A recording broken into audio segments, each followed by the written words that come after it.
আল হরুফুল মুশাব্বাহাতু বিল fail কাকে বলে?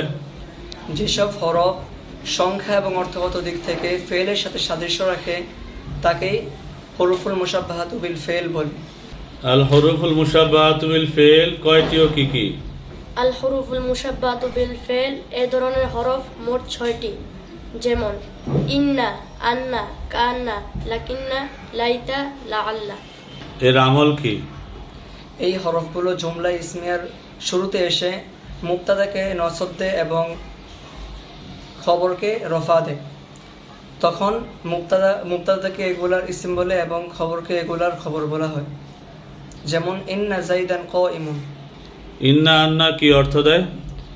ইন্না আন্না এই দুটি কথার নিশ্চয়তা ও দৃঢ়তা বোঝানোর জন্য আসে। ইন্না জাইদান কাইমুন, নিশ্চয়ই জায়েদ দণ্ডায়মান। বালাগনি আন্নাকা জাহিলুন, আমার নিকট এই কথা পৌঁছেছে যে তুমি মূর্খ। কা আন্না কি অর্থ দেয়? কাআন্না এটা স্বীয় ইসিমটিকে খবরের সাথে তুলনা করার জন্য আসে। যেমন কাআন্না জাইদান আসাদুন, জায়েদ যেন সিংহ। লাকিন্না কি অর্থ দেয়?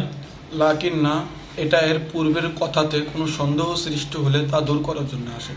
যেমন যা জাইদুন লাকিন্না বকরন গাইবুন, জায়েদ এসেছে কিন্তু বকর এসেনি। লাইতা কি অর্থ দেয়? লাইতা এটা তামান্নি অর্থাৎ আকাঙ্ক্ষা বোঝানোর জন্য আসে।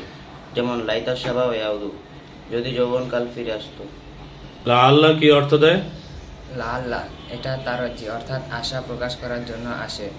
যেমন লাআল্লাহ সুলতান ইউকরিমুনি, আশা করি বাদশাহ আমাকে সমাদর করবেন।